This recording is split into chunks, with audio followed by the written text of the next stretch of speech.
Selamat pagi. Kita dari kelompok 1 Ekologi akan mencoba mempresentasikan terkait distribusi bioma terrestrial yang dikendalikan oleh iklim dan gangguan. Di sini ada Faiz, Alma, Isna, dan Seria. Nah, langsung aja. Yang pertama ada Seria yang mencoba memaparkan terkait iklim, fitur umum, dan gangguan. Baik, saya Seri Harindasari akan menjelaskan tentang iklim dan bioma terestrial. Iklim itu memiliki pengaruh yang kuat terhadap distribusi spesies tumbuhan. Iklim itu merupakan faktor utama dalam menentukan lokasi bioma terestrial. Pentingnya iklim itu terhadap distribusi bioma dapat ditunjukkan dalam klimograf, plot suhu rata-rata tahunan, dan curah hujan di wilayah tertentu. Faktor selain suhu rata-rata dan curah hujan juga berperan dalam menentukan keberadaan bioma. Beberapa daerah di Amerika Utara dengan kombinasi suhu dan curah hujan tertentu mendukung hutan berdaun lebar beriklim sedang, tetapi daerah lain dengan nilai yang sama mendukung hutan konifer atau Satu alasan untuk variasi ini adalah bahwa klimograf didasarkan pada usia rata-rata tahunan, tetapi pola variasi iklim seringkali sama pentingnya dengan iklim rata-rata. Misalnya beberapa daerah mungkin menerima curah hujan teratur sepanjang tahun, sedangkan daerah lain mungkin memiliki musim hujan dan kemarau yang berbeda. Yang kedua ada fitur umum bioma terestrial. Kebanyakan bioma itu terestrial diberi nama untuk fitur iklim utama dan vegetasi dominan mereka. Padang rumput beriklim sedang misalnya, umumnya ditemukan di garis lintang tengah di mana iklimnya sedang dan didominasi oleh beberapa spesies rumput. Setiap plumage juga dicirikan oleh mikroorganisme jamur dan hewan yang beradaptasi dengan lingkungan tertentu. Meskipun menunjukkan batas-batas yang jelas antara bioma terestrial biasanya bergradasi ke plumage tetangga. Kadang-kadang di area yang luas, area integrasi yang disebut ekoton bisa lebar atau sempit. Pelapisan vertikal vegetasi merupakan fitur penting dari bioma terestrial. Di banyak hutan, lapisan dari atas ke bawah terdiri dari kanopi atas, lapisan pohon rendah, semak belukar, lapisan tanah, tanaman herba, lantai hutan, dan lapisan akar. Bioma non-hutan memiliki lapisan yang serupa meskipun biasanya kurang menonjol. Pelapisan vegetasi menyediakan banyak habitat yang berbeda untuk hewan yang kadang-kadang ada dalam kelompok makan yang jelas, dari burung pemakan serangga dan kelawar yang makan di atas kanopi hingga cacing, arthropoda, dan mamalia kecil yang mencari makanan di serasah dan lapisan akar bawah. Komposisi spesies dari setiap jenis bioma bervariasi dari satu tempat ke tempat lain. Ada gangguan dan bioma terestrial. Gangguan adalah peristiwa seperti badai, kebakaran, atau aktivitas manusia yang mengubah komunitas, menghilangkan organisme darinya, dan mengubah ketersediaan sumber daya. Misalnya angin topan dan badai lainnya menciptakan celah bagi spesies baru di banyak hutan tropis dan beriklim sedang dan dapat mengubah komposisi hutan. Setelah badai Katrina melanda pantai Teluk Amerika Serikat pada tahun 2005, hutan rawa campuran di daerah tersebut tergeser ke arah dominasi cemara botak dan Tupelo air, karena spesies ini kurang rentan terhadap kerusakan angin dibandingkan spesies lainnya. Jenis pohon yang ditemukan di sana sebagai akibat dari gangguan bioma seringkali tidak merata, mengandung beberapa komunitas berbeda dalam satu area. Di banyak bioma bahkan tanaman yang dominan bergantung pada gangguan periodik. Kebakaran hutan alami merupakan komponen integral dari padang rumput, sabana kapar, dan banyak tumbuhan runjung untuk hutan sebelum pembangunan pertanian dan perkotaan. Tanpa pembakaran berkala, pohon berdaun lebar cenderung menggantikan pinus. Pengelola hutan sekarang menggunakan api sebagai untuk memelihara banyak hutan jenis konifera. Ada Pemateri yang kedua yaitu Alma akan memaparkan terkait hutan tropis, gurun, serta sabana. Saya akan menerangkan tentang hutan tropis. Nah, yang pertama di sini ada distribusi hutan tropis.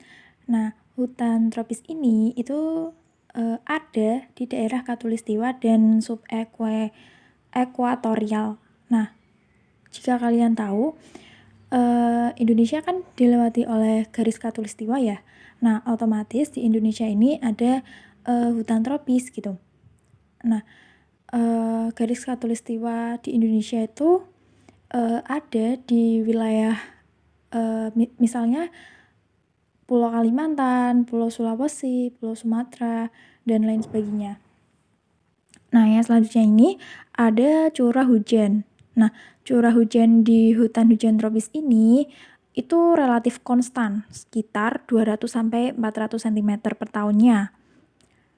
Tapi di hutan kering tropis, curah hujannya itu sangat musiman, yakni sekitar 150-200 cm per tahun dengan musim kemarau 6 hingga 7 bulan.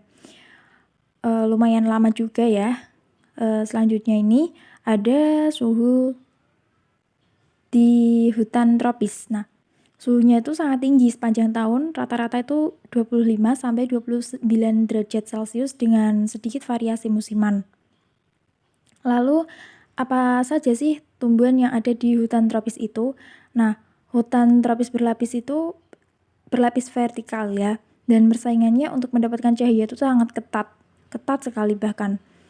Lapisan di hutan hujan tropis ini itu meliputi pohon yang tumbuh di atas kanopi tertutup, pohon kanopi, 1 atau 2 lapis pohon subkanopi, dan lapisan perdu dan herba, atau tumbuhan kecil tidak berkayu.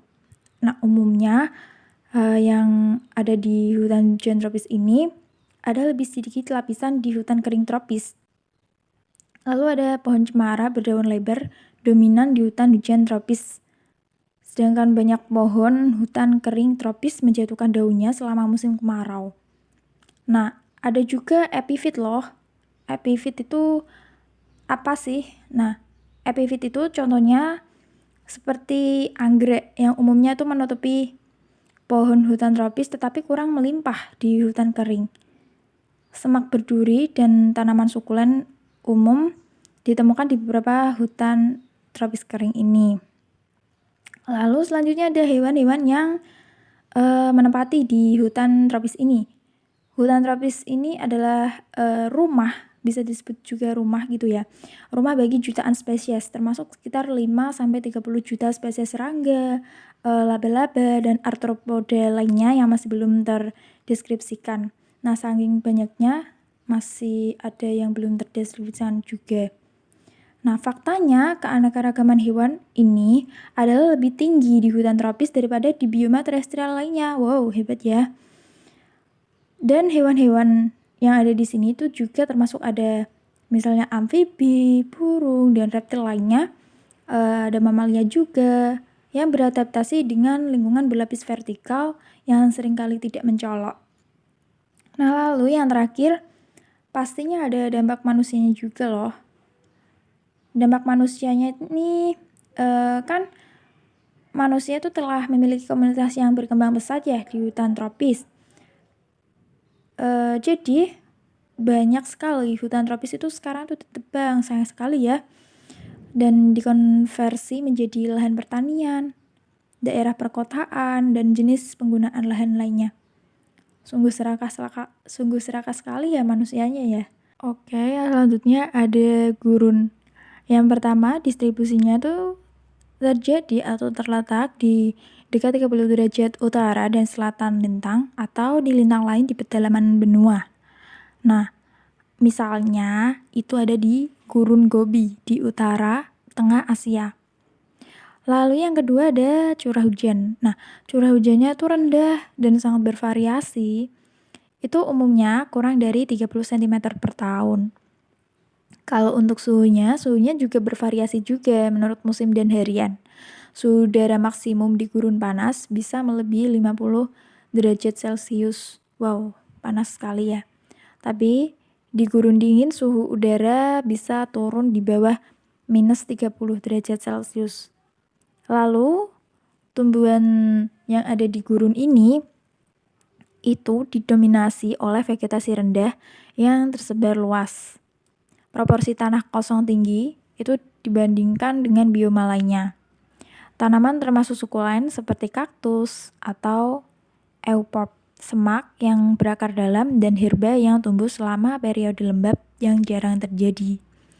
Adaptasi tanaman gurun itu termasuk toleransi panas dan pengeringan, penyimpanan air, dan pengurangan luas permukaan daun. Kalau untuk pertahanan fisiknya itu seperti duri, dan pertahanan kimia seperti racun dalam daun semak itu adalah hal biasa. Maksudnya ya biasa di tumbuh-tumbuhan yang ada di gurun ini. Dan ada juga banyak tanaman yang menunjukkan fotosintesis C atau CAM. Lalu hewan-hewannya itu ada ular, kadal, kalajengking, semut, kumbang, burung yang bermigrasi dan menetap. Ada juga hewan pengerat pemakan biji. Nah, banyak juga spesies aktif di malam hari, konservasi air, dan adaptasi umum dengan beberapa spesies bertahan hidup hanya pada air yang diperoleh dari pemecahan karbohidrat dalam biji. Lalu apa dampaknya sih terhadap manusia? Apa dampaknya untuk manusia gitu? Karena transportasi air jarak jauh dan sumur air tanah yang dalam telah memungkinkan manusia di sini itu untuk mempertahankan populasi besar di gurun. Nah, urbanisasi dan konversi ke pertanian beririgasi telah mengurangi keanekaragaman hayati alami di beberapa gurun. Lalu yang selanjutnya ada sabana. Nah, distribusinya, sabana itu terjadi di daerah ekuator dan subekuatorial. Lalu curah hujannya itu musiman rata-rata 30-50 cm per tahun. Nah, musim kemarau bisa berlangsung hingga 8 atau 9 bulan. Lalu suhunya, suhu di sabana itu hangat sepanjang tahun rata-rata 24 sampai 29 derajat Celcius. Tapi dengan variasi musiman yang agak lebih banyak daripada di hutan tropis gitu. Kalau untuk tumbuh-tumbuhannya yang ada di sabana itu banyak sekali ditemukan pohon-pohon yang tersebar di sabana ini pada kepadatan yang berbeda di sabana sering memiliki daun kecil. Nah, adaptasi nyata terhadap kondisi yang relatif kering. Kebakaran biasa terjadi di musim kemarau karena saking panasnya mungkin.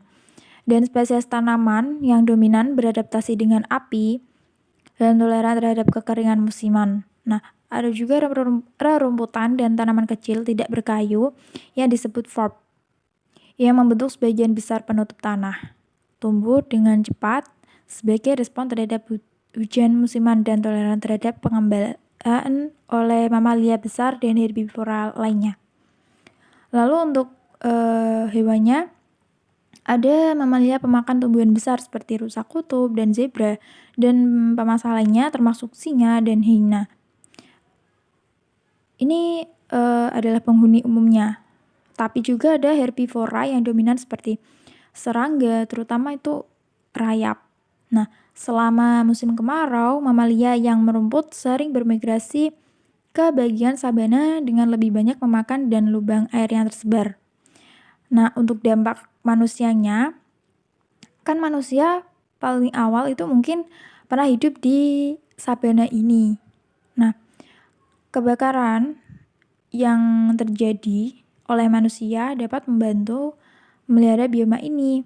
Meskipun kebakarannya terlalu sering mengurangi regenerasi pohon dengan membunuh bibit dan anakan, peternakan dan pemburuan yang berlebihan telah menyebabkan penurunan populasi mamalia besar. Nah, itu adalah dampak untuk manusianya. Sekian dari saya. Nah, pemateri yang ketiga ada Faiz yang akan memaparkan terkait kaparal, padang rumput beriklim sedang, serta hutan berdaun lebar sedang. Baik, yang selanjutnya adalah kaparal. Distribusi ini ada pada bioma yang terdapat di pesisir lintang tengah di beberapa benua. Di antaranya adalah kaparal di Amerika Utara di Spanyol dan Chili, di Prancis Selatan, dan juga di Afrika Selatan.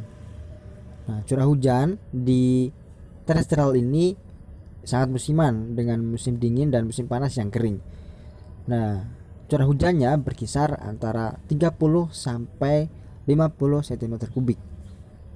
Lalu suhu pada kapral ini berkisar atau rata-rata ketika musim dingin adalah 10 sampai 12 derajat Celcius, sedangkan ketika musim panas suhu rata-ratanya adalah 30 derajat Celcius, atau bahkan bisa mencapai suhu maksimum pada siang hari yaitu sampai melebihi 40 derajat Celcius.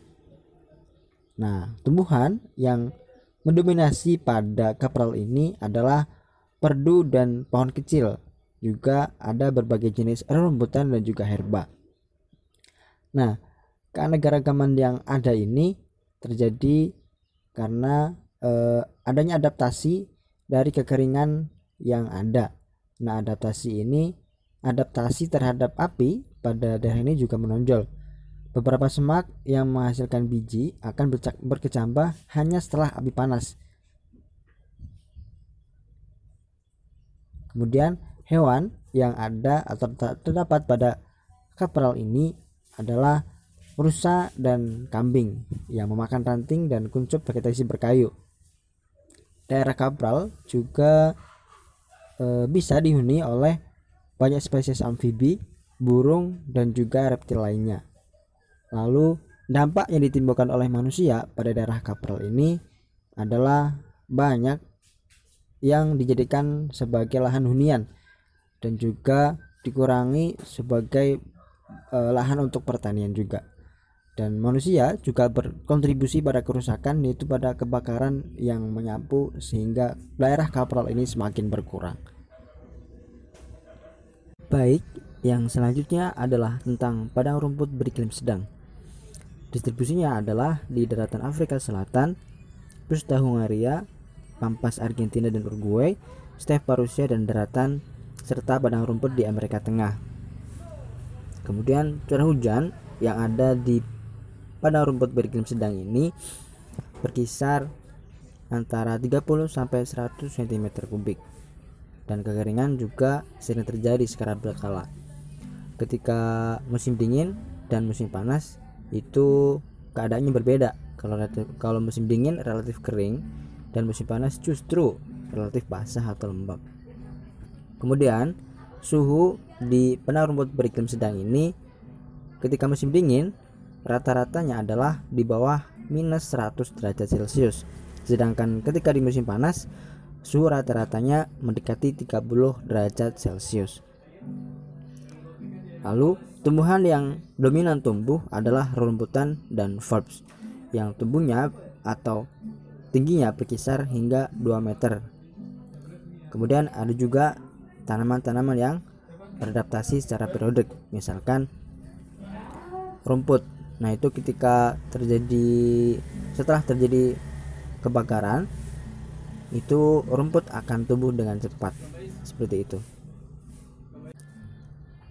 Lalu hewan yang banyak atau terdapat di padang rumput beriklim sedang ini adalah mamalia asli, termasuk diantaranya adalah kuda liar.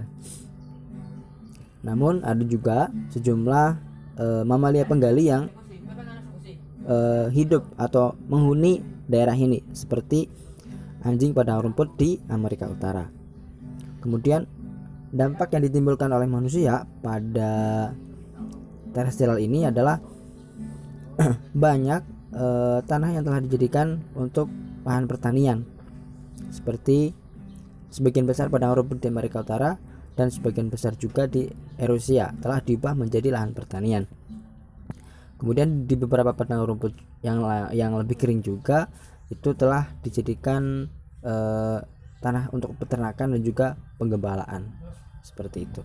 Itu untuk padang rumput beriklim sedang. Selanjutnya adalah hutan berdaun lebar sedang. Distribusi daerah ini berada di lintang tengah di belahan bumi utara, dengan wilayah yang lebih kecil di Chili, Afrika Selatan, Australia, dan juga Selandia Baru. curah hujan rata-rata pada daerah ini itu berkisar antara 70 sampai 200 cm per tahun. Jumlah yang signifikan turun selama di semua musim, termasuk musim hujan dan musim panas. Kemudian suhu ketika musim dingin rata-rata adalah sampai titik 0 derajat Celcius, sedangkan di musim panas itu suhunya berkisar 35 derajat Celcius dengan kondisi panas dan lembab. Nah, tumbuhan pada hutan berdaun lebar sedang ini memiliki lapisan vertikal yang berbeda, termasuk kanopi yang tertutup, 1 atau 2 serta pohon understory, lapisan semak, dan lapisan herba. Ada juga beberapa epifit. Nah, tumbuhan yang dominan di belahan bumi ini adalah pohon gugur yang menggugurkan daunnya sebelum musim dingin. Itu ketika suhu rendah mengurangi fotosintesis dan buat penyerapan air dari tanah beku menjadi sulit. Kemudian hewan yang berada di daerah ini adalah mamalia yang bisa hidup di musim dingin. Kemudian ada juga banyak spesies burung yang bermigrasi ke tempat yang lebih hangat. Kemudian dampak yang ditimbulkan dari manusia pada hutan berdaun lebar beriklim sedang ini telah banyak ya, seperti penebangan dan pembukaan lahan untuk dijadikan sebagai lahan pertanian dan juga dibuka untuk pembangunan perkotaan seperti itu. Namun karena kapasitas mereka untuk pemulihan, hutan-hutan ini juga kembali lebih banyak dibuat lagi atau diperbanyak lagi dari jangkauan yang sebelumnya. Demikian, terima kasih. Oke, materi yang terakhir ada Isna yang menyampaikan tentang tundra. Tundra memiliki cakupan wilayah yang besar, yaitu 20% dari permukaan bumi di bagian wilayah kutub utara. Angin kencang dan suhu rendah menghasilkan komunitas tanaman yang serupa, yang disebut tundra alpin. Di puncak gunung yang sangat tinggi di semua garis lintang termasuk tropis. Terkait curah hujan rata-rata 20-60 cm per tahun di tundra arktik, tetapi dapat melebihi 100 cm di tundra alpin. Suhu di musim dingin mencapai minus 30 derajat Celcius, sedangkan suhu pada musim panasnya rata-rata kurang dari 10 derajat Celcius. Tumbuhan yang hidup di tundra sebagian besar adalah herba, terdiri dari campuran lumut, rumput, shrubs bersamaan dengan beberapa semak kerdil dan pohon. Lapisan tanah yang membeku secara permanen membatasi pertumbuhan akar tanaman. Sapi kasturi besar yang merumput adalah penghuninya, sedangkan karibu dan rusa kutub berimigrasi. Predatornya termasuk burung, serigala, dan rubah. Banyak juga spesies burung yang berimigrasi ke tundra untuk bersarang di musim panas. Adapun dampak manusia di tundra jarang sekali diselesaikan, tetapi malah menjadi fokus mineral dan minyak yang signifikan ekstraksi dalam beberapa tahun terakhir. Nah oke, itulah beberapa yang dapat kami sampaikan. Apabila ada pertanyaan maupun masukan bisa disampaikan. Terima kasih.